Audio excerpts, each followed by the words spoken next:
Shalom adik-adik semuanya, apa kabar? Semoga semuanya dalam keadaan sehat dan dalam keadaan bersuka cita. Nah, hari ini Kak Bella akan menemani adik-adik semua untuk mendengarkan firman Tuhan melalui video yang akan ditayangkan.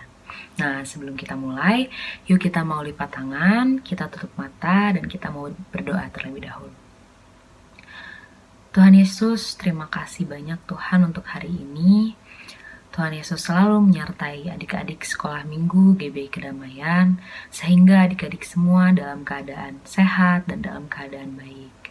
Tuhan, sebentar kami akan mendengarkan firman Tuhan melalui video yang akan ditayangkan. Kiranya Tuhan Yesus yang urapi kami semua, supaya adik-adik boleh mengerti akan kebenaran firman Tuhan. Terima kasih Tuhan Yesus, hanya di dalam nama Tuhan Yesus kami sudah berdoa. Amin. Nah, sebelum kita tonton videonya, nih ada teman kita Joshua yang akan menyapa kalian semua hari ini. Hai teman-teman, apa kabar semua? Kakek sehat dalam lindungan Tuhan. Joshua juga loh, walaupun stay at home aja, Joshua tetap senang sukacita.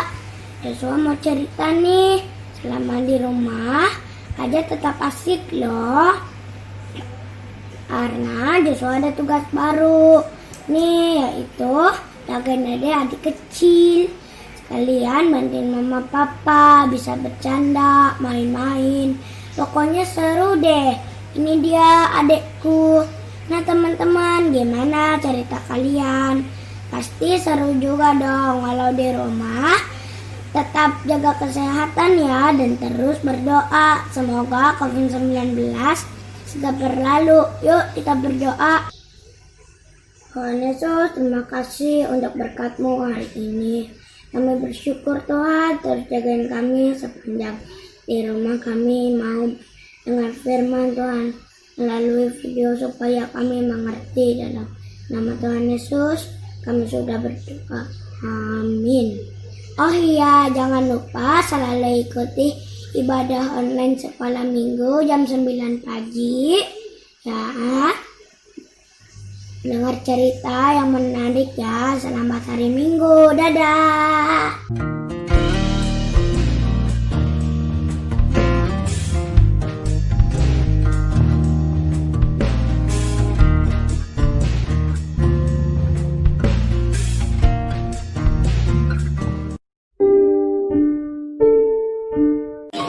Yesus dan murid-muridnya berangkat ke Galilea. Pada hari ketiga, ada perkawinan di Kana yang di Galilea.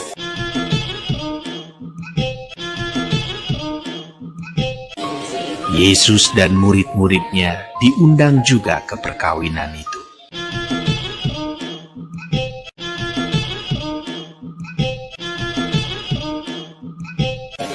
Dan ibu Yesus ada di situ.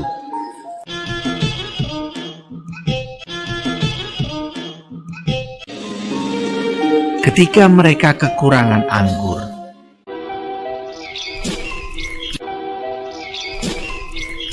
ibu Yesus berkata kepadanya, "Mereka kehabisan anggur." Kata Yesus kepadanya, "Mau apakah engkau daripadaku, Ibu? Saatku belum tiba." Tetapi ibu Yesus berkata kepada pelayan-pelayan, Apa yang dikatakan kepadamu, buatlah itu. di situ ada 6 tempayan yang disediakan untuk pembasuhan menurut adat orang Yahudi. Masing-masing isinya 2-3 buyung. Yesus berkata kepada pelayan-pelayan itu, Isilah tempayan-tempayan itu penuh dengan air. dan mereka pun mengisinya sampai penuh.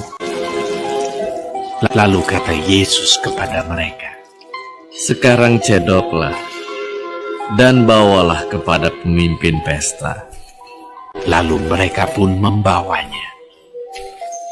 Setelah pemimpin pesta itu mengecap air yang telah menjadi anggur itu, dan ia tidak tahu dari mana datangnya. Tetapi pelayan-pelayan yang mencedok air itu mengetahuinya.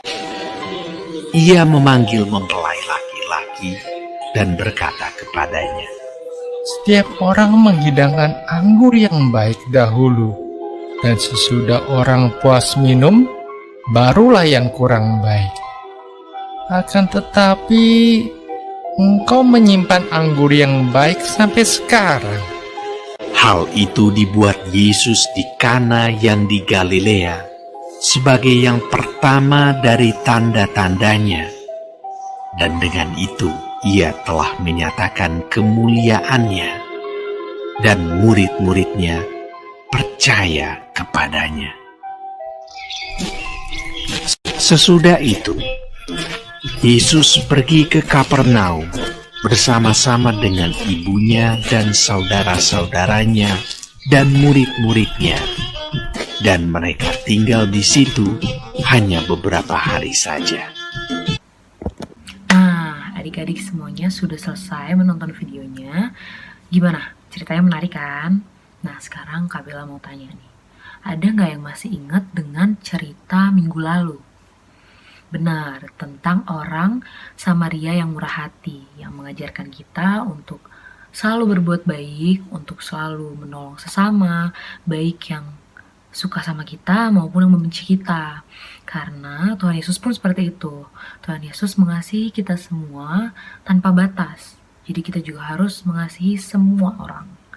Nah, lewat video yang tadi diceritakan bagaimana Tuhan Yesus melakukan mukjizat. Nah, ini adalah mukjizat pertama Tuhan Yesus loh. Nah, kisah ini juga bisa adik-adik baca di Alkitab, di Kitab Yohanes pasal kedua, ayat 1 sampai yang ke-12. Nah, jadi saat itu ada sebuah perkawinan, pesta perkawinan di Kana. Nah, saat itu Tuhan Yesus diundang untuk datang. Nah, saat sedang berlangsung pestanya, tiba-tiba mereka kehabisan anggur. Jadi ada beberapa tamu yang gak kebagian untuk minum anggurnya. Tapi syukurnya ada Tuhan Yesus di situ. Akhirnya Tuhan Yesus memutuskan untuk menolong sang tuan rumah yang mengadakan pesta. Dengan cara apa? Tuhan Yesus mengubah 6 tempayang atau 6 wadah yang besar yang tadinya berisi air biasa. Nah, Tuhan Yesus menyuruh pelayan-pelayan di sana untuk mengambil airnya, akhirnya dicentong, dan seketika itu juga airnya berubah menjadi anggur. Luar biasa kan Tuhan kita? Itulah Tuhan Yesus. Dengan kuasanya yang besar, Tuhan Yesus mampu mengubah yang tidak ada menjadi ada. Tapi tidak hanya itu, pelayan-pelayan di sana juga nurut sama Tuhan Yesus. Pelayan-pelayan di sana juga percaya sama Tuhan Yesus. Makanya mukjizatnya dapat terjadi. Sama halnya dengan kita semua. Kalau kita mau percaya dengan sungguh-sungguh, kita beriman kepada Tuhan Yesus, kita nurut sama firman Tuhan Yesus yang kita baca, maka mukjizat juga akan terjadi untuk kita semua, untuk adik-adik semua di rumah. Jadi misalnya adik-adik dalam keadaan sulit, ada masalah di sekolah maupun di rumah, adik-adik harus percaya sungguh-sungguh kepada Tuhan, maka mukjizatnya akan terjadi kepada adik-adik semua. Amin. Nah, bagi adik-adik lain yang mau menyapa teman-teman yang lain juga, atau mau bercerita seperti Mercia, Vio, Sydney, Brian, dan Joshua seperti tadi, boleh kirimkan videonya ke nomor WhatsApp di bawah, di nomor 0815 1671 003, supaya kita juga boleh menjadi berkat untuk teman-teman yang lain. Oke? Nah, sebelum kita akhiri ibadah hari ini, yuk mari sama-sama kita berdoa. Tuhan Yesus, terima kasih Tuhan untuk firman Tuhan hari ini. Kiranya Engkau yang berkati kami semua, supaya kami boleh tetap percaya akan kuasa Tuhan yang luar biasa. Apapun kesulitan yang kami alami, baik di rumah maupun di sekolah, kami percaya mujizat Tuhan pasti terjadi dalam hidup kami. Terima kasih Tuhan Yesus, kiranya Engkau juga yang berkati kami semua yang masih harus belajar dan beraktivitas di rumah Tuhan. Kiranya Engkau yang berkati adik-adik semuanya Tuhan, untuk boleh tetap menjadi anak yang baik, yang taat sama orang tua. Tuhan yang berkati juga teman-teman kami yang sedang sakit, Tuhan yang jamah, Tuhan yang berikan mereka kesembuhan. Tuhan juga berkati adik-adik kami, semua teman-teman yang jenuh di rumah, yang bosan. Kiranya Tuhan yang berikan penghiburan untuk mereka semua, supaya adik-adik semua boleh tetap bersuka cita. Dan kalau kami akan bertemu lagi Tuhan minggu depan di ibadah online minggu, Tuhan Yesus yang tetap berikan kami semua kesehatan, dan kiranya kami semua boleh tetap dalam perlindungan Tuhan. Terima kasih banyak Tuhan Yesus. Hanya di dalam nama Tuhan Yesus Kristus kami sudah mengucap syukur dan berdoa. Mari semuanya kita sama-sama katakan amin. Yay. Bye semuanya, happy Sunday. Jangan lupa stay at home, stay healthy, and stay safe. God bless you. Sampai jumpa di ibadah minggu depan dengan cerita yang lebih menarik lagi. Bye.